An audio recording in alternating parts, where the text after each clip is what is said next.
भगवती सूत्र में कहा गया है, पभूणम भन्ते अणुत्तरोव वा इया देवा तत्थ गया चेव समाना इह ग एणम केवलिना सद्धिम आलावं वा संलावं वा करित्तय हंता प्रभु। प्रश्न किया गया कि भन्ते अनुत्तरोपपातिक देव अपने विमान में रहते हुए मनुष्य लोक में स्थित केवली के साथ आलाप अथवा संलाप करने में समर्थ हैं? उत्तर दिया गया, हाँ समर्थ हैं। 4 प्रकार के देव निकाय होते हैं, भवनपति, वानमंतर, ज्योतिष्क और वैमानिक। वैमानिक में बहुत उच्च कोटि के देव होते हैं। देवों में सबसे उच्च कोटि के देव अनुत्तरोपपातिक देव होते हैं, ऐसा प्रतीत होता है। वे देव बहुत दूर हैं। तो प्रश्न यह किया गया है कि वे अनुत्तरोपपातिक जो सबसे ऊंचे हैं, बहुत बड़े हैं, बहुत विशिष्ट हैं, वे वहां स्थित अपने विमान में स्थित यहां जो मनुष्य लोक में केवल ज्ञानी हैं उनके साथ वार्तालाप कर सकते हैं क्या? यह प्रश्न क्यों किया गया? पहले भी प्रसंग आया था कि 2 देव 7वें देवलोक से आए और मानसिक रूप में वो एक मानो वार्तालाप भगवान महावीर के साथ किया था। तो मानसिक रूप में बात करने की बात आ ही गई, फिर ये क्यों पूछा गया कि अनुत्तरोपपातिक देव आलाप संलाप केवली के साथ कर सकते हैं क्या वहां स्थित रहते हुए? इसका कारण यह हो सकता है कि वे 2 देव महाशुक्र से आए थे, 7वें देवलोक से। वे तो भगवान महावीर के पास आकर के फिर बातचीत की थी, फिर यानी संवाद किया था। परंतु अनुत्तरोपपातिक के देव तो वही हैं और वही भी बहुत ज्यादा दूर हैं। तो इतनी दूरी से वहां स्थित यहां स्थित केवली के साथ आलाप संलाप कर सकते हैं क्या? तो इस प्रश्न की पृष्ठभूमि में कि दूरी बहुत ज्यादा है, तो वहीं से सामने दिखते नहीं है, प्रत्यक्ष इंद्रियों से दिखते नहीं, इस स्थिति में हैं, तो वे केवली के साथ आलाप संलाप कर सकते हैं क्या? एक बात और मन में आ रही है कि यो देवता ऊपर से ही बातचीत करेंगे तो तीर्थंकर केवली कितने व्यस्त हो जाएंगे। मान लो इतने देवता हैं, कोई पहले देवलोक में, एक दूसरे देवलोक में, एक भवनपति में, एक यंत्र में, जो जहां बैठे हैं तो हम तो वहीं से बात करेंगे केवली से, तो केवली कितने व्यस्त हो जाएंगे। यो कितने देव हैं, सबके उत्तर देंगे। तो जैसे हम यहां मनुष्य लोक में देखें कि अब कोई बड़े आदमी राष्ट्रपति हैं, प्रधानमंत्री आदि आदि हैं, मोबाइल फोन की व्यवस्था तो चलती है। अब भारत में इतने लोग हैं, एक एक आदमी प्रधानमंत्री का फोन लगाओ बात करो, तो प्रधानमंत्री किस किस से बात करेंगे, किससे बात? तो फिर व्यवस्था हो सकती है या की जा सकती है भाई कि सीधा प्रधानमंत्री ने, उसका सचिव है, उसके पास फोन रहे, वो देख ले कौन व्यक्ति प्रधानमंत्री से बात करने के लायक है और कौन नहीं है, तो कईयों को वही वो टाल देगा, भाई यही यही बात खत्म है। बहुत इंपॉर्टेंट बात होगी तो प्रधानमंत्री को फोन दे देगा, आप इनसे बात कर लीजिए। तो जहां जरूरी है वहां प्रधानमंत्री राष्ट्रपति बात कर लें, बाकी सचिव लोग सलटाते रहे बात को। इस तरीके से कि प्रधानमंत्री राष्ट्रपति को हर किसी से बात करने की अपेक्षा नहीं पड़ती। तो मिलने के लिए आ जाएं तो मिलने के लिए भी तो बहुत साधन है, बहुत आ सकते हैं। मिलने के लिए जो सचिव है वो हर एक को टाइम नहीं देगा, जरूरी है या अपेक्षित है उनको टाइम देगा, साक्षात मिलने के लिए हर किसी को टाइम भी नहीं देता। तो इसी प्रकार भगवान महावीर या केवली हैं कि इतने देव, आसाधना न हो बिल्कुल भी देवों की, इतने वहां से प्रश्न करेंगे तो किन किन को जवाब देंगे केवली तीर्थंकर। तो बात यह आती है कि भाई जो यहां आ सकते हैं उनको तो जवाब दूर से दे ही क्यों, जो नहीं आ सकते उनसे मान लो जवाब दें। तो अनुत्तरोपपातिक देव हैं, वे भगवान के पास, केवली के पास यूं आते नहीं है, उनकी अपनी व्यवस्था आते नहीं है यूं, तो नहीं आते हैं, बहुत बड़े देव हैं, उनको मान लो केवली तीर्थंकर उत्तर भी दें तो एक उपयुक्त बात हो सकती है। तो वे अनुत्तरोपपातिक देव हैं, उनके मन में कोई जिज्ञासा हो, प्रश्न हो, तो वे किसको पूछें? तो वहां तो कोई केवली है नहीं, पूछें भी किसको? आखिर मनुष्य लोक से ही संपर्क करना आवश्यक है। देवता तो सब वो तो मोटा मोटी समान स्तर के हैं, किन से पूछें? तो ज्ञानी, केवल ज्ञानी हैं, उनसे संपर्क करना आवश्यक होता है। तो फिर वे आते तो है नहीं और कोई उपाय नहीं, तो वे वहीं से अपना प्रश्न पूछते हैं। वो आज जो ये फोन की व्यवस्था है कि मोबाइल फोन से कहां बात हो जाए, तो यह मोबाइल फोन अब इन वर्षों में चला है, फोन थोड़ा पहले भी चल गया होगा, पर फोन भी स्थूल है, फोन को तो फिर भी हाथ में लेना पड़े, करना पड़े। वो बिना फोन के ही वहीं से बात होती है, सीधा यहां से उत्तर जाता है बिना कोई फोन के माध्यम के। वो पुद्गल को ऐसा वो जान लेते हैं, दूर बैठे देवता, केवल ज्ञानी उनके मनोभावों को जान लेते हैं, देवता इनके मनोभावों को जान लेते हैं, आपस में वार्तालाप हो जाता है। तो यह फोन का आविष्कार तो बाद में हुआ है, यह आगम में दूर से, यह दूरभाष, फोन का नाम है दूरभाष। तो यह केवलीकार अनुत्तरोपातिक देवों का दूर भाषण, दूर से बातचीत होती है।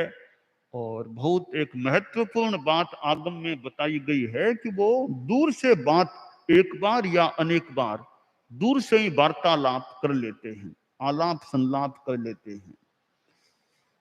वो जो भी प्रश्न हेतु कारण है वो पूछते हैं, तो मनुष्य लोक में जो स्थित केवली हैं वे उनका उत्तर दे देते हैं। तो यह एक जो ज्ञान का या एक प्रश्न और उत्तर का क्रम बनता है, वो मनोद्रव्य वर्गणा, केवली के जैसा कि अनेक बार कहा गया होगा, भाव मन तो होता नहीं है, पर वो द्रव्य मन के जो पुद्गल हैं उनको वे देव जान लेते हैं। यह एक मानसिक संप्रेषण का सिद्धांत आगम में प्रतिपादित हुआ है। और प्रश्न करता है तो उत्तरदाता है, तो समय आदि की अनुकूलता हो तो कोई प्रश्न पूछे तो उत्तर भी, जानकारी है तो फिर देना चाहिए। उत्तर नहीं देंगे तो प्रश्नकर्ताओं को ज्ञान कैसे मिलेगा, उनका ज्ञान कैसे बढ़ेगा।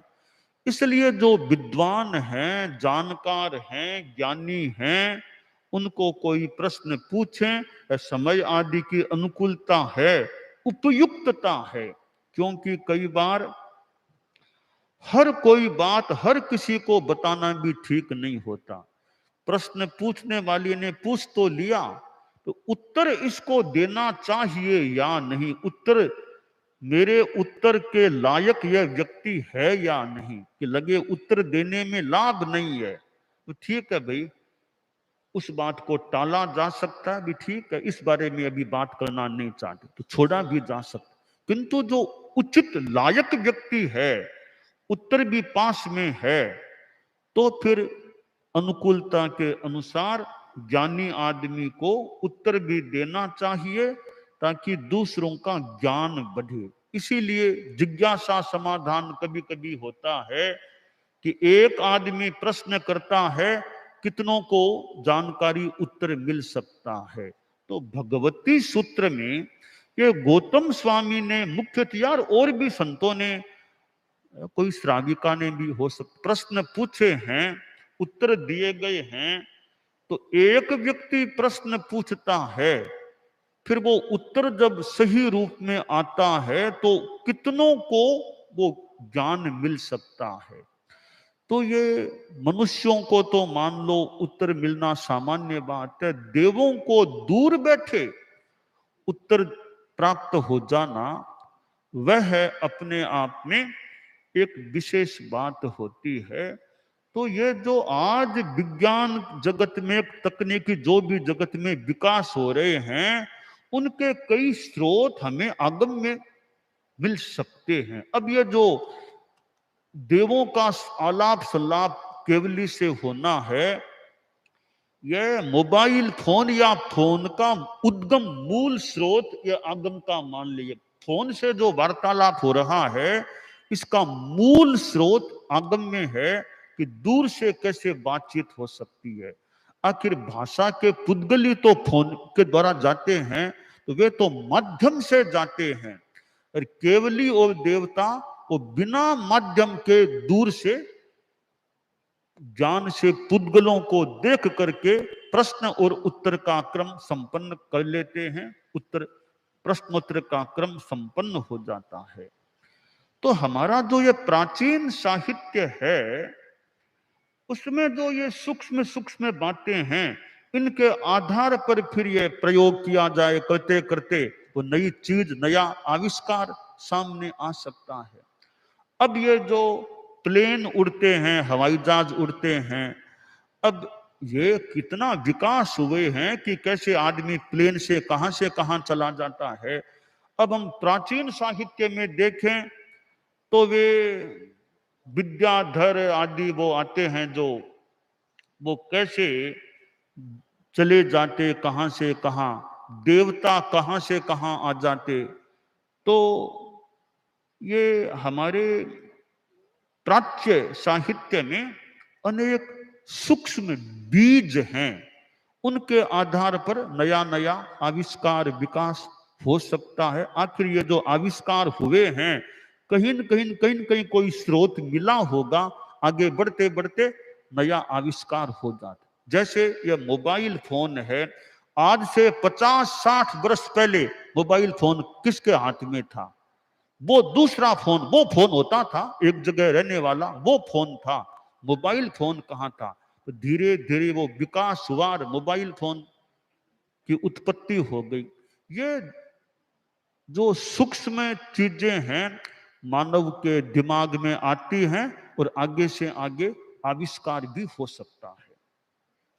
आगे प्रश्न किया गया है कि अनुत्तरोपपातिक देव हैं, वे उदीर्ण मोह वाले होते हैं या उपशांत मोह वाले होते हैं या क्षीण मोह वाले हैं? उत्तर दिया गया कि वे उदीर्ण मोह वाले नहीं हैं, उपशांत मोह वाले हैं, क्षीण मोह वाले नहीं हैं। ये अनुत्तरोपपातिक देव हैं। वैसे सैद्धांतिक भाषा में कहें तो साधु तो नहीं होते हैं, पर कोई अत्युक्ति न हो या भूल न हो तो कुछ अंशों में साधु से कम भी नहीं होते हैं। साधु तो नहीं, पर कुछ अंशों में लगता है वे देवता साधु से कम भी नहीं होते हैं। इतने शांत स्वभाव के होते हैं। कई कई संतों को फिर भी गुस्सा आ जाए, मान लो कभी गुस्सा आ जाए, पर वो अनुत्तरोपातिक देव हैं, वे लड़ाई झगड़ा गुस्सा ये थोड़ा ही करते होंगे। तो कई कई लोगों, वो साधु तो नहीं, पर वो कुछ अंशों में साधु से कम भी नहीं है, वो देवता बड़े अच्छे होते हैं, बहुत शांत होते हैं। तो भगवती सूत्र में कहा गया है कि अनुत्तरोपपातिक देव हैं, अनुवाद है उसके आधार पर, कि वे उदीर्ण मोह वाले नहीं हैं। मोह उदीर्ण नहीं होता है, उपशांत मोह वाले हैं, क्षीण मोह वाले भी नहीं हैं। अब उपशांत मोह वाले हैं, यहां भी प्रतीति यह हो रही है वो उपशम श्रेणी वाला उपशांत की बात नहीं है। ये देवता वैसे उपशांत मोह जो 11वें गुणस्थान में, वो उपशांत मोह नहीं है। तो उत्कट रूप में उनका मोह प्रकट इतना वो उत्तेजना के रूप में नहीं होता। एक चिंतन, एक बात की, ये वेद मोह नहीं है, वेद के संदर्भ में ये उदीर्ण मोह वाले नहीं होते। तो ये अनुत्तरोपपातिक देव हैं, ये बड़े शांत स्वभाव के देव होते हैं, ऐसा प्रतीत हो रहा है। तो ये साधु तो नहीं, पर कुछ अंशों में साधु से कम भी नहीं, ऐसा अनुमान लग रहा है। तो ये देव भी कितनी बड़ी एक साधना की निष्पत्ति की स्थिति में रहने वाले देव। तो भगवती सूत्र में ये जो देवों के संदर्भ में भी अनेक बातें बताई गई हैं, तो एक तो केवली के साथ उनका आलाप संलाप वार्तालाप हो जाता है, और दूसरी बात कि वे उपशांत मोह होते हैं, मोह बड़ा उपशांत होता है। तो हम अपने जीवन में देखें कि ये दो बातें जो भगवती सूत्र में, एक तो केवली, केवली तो ज्ञानी पुरुष है, इधर ये देव उपशांत मोह बड़े मानो शांत स्वभाव के हैं। तो आदमी के जीवन में शांति भी रहे, मोह उपशांत रहे, ज्ञान वृद्धिंगत हो जाए, पुष्ट हो जाए, तो बहुत बड़ी उपलब्धियां है। अब केवल ज्ञान है, वो मोह क्षीण हुए बिना होता नहीं है। केवल ज्ञान उसी को होगा जो पहले मोह को खत्म कर देगा, समूल नाश कर देगा, उसी व्यक्ति को केवल ज्ञान होगा। ऐसा नहीं कि अभी तो उपशांत है, बाद में उदय में आएगा, अभी तो शांत है, अभी तो शांत भले हो, केवल ज्ञान नहीं होगा। पूर्णतया क्षय नहीं होता है तो केवल ज्ञान नहीं होगा। उपशम श्रेणी में जो जीव आगे बढ़ा है, 11वें गुणस्थान में चला गया है, तो 13वां गुणस्थान उसको उस जीवन में नहीं मिल, यानी उस श्रेणी के आधार पर नहीं मिलेगा। एक बार तो वापिस आसाधना न हो, पतन की ओर जाना होगा, दोबारा भले विकास हो जाएगा। उपशम श्रेणी ली है तो वापिस यानी नीचे आना पड़ेगा, पतन होगा। तो इस दृष्टि से देखें तो उपशम श्रेणी यूं तो ठीक है, पर बहुत बढ़िया नहीं है, बहुत बढ़िया क्षपक श्रेणी है।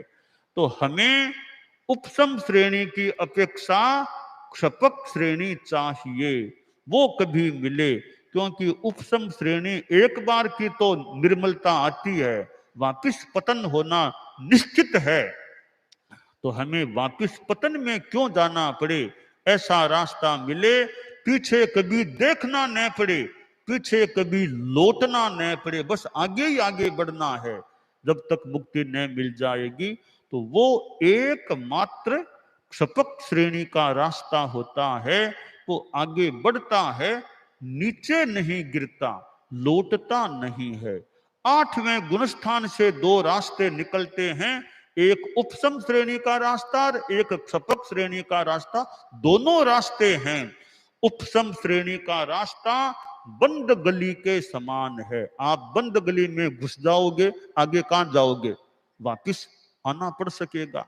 तो उपशम श्रेणी बंद गली का रास्ता है, जिससे वापिस आना पड़ सकता है, पड़ता है। क्षपक श्रेणी का रास्ता सीधा सपाट, कहीं बंद नहीं, ठेठ मंजिल तक पहुंचाने वाला होता है। तो ये अनुत्तरोपपातिक देव हैं, वे भी उपशांत मोह होते हैं, क्षीण मोह नहीं होते हैं, उदीर्ण मोह भी नहीं होते हैं। हम अनुत्तरोपपातिक देवों जैसे उपशांत मोह वाले रहें, यह हमारे लिए अभिकांक्ष हो सकता है।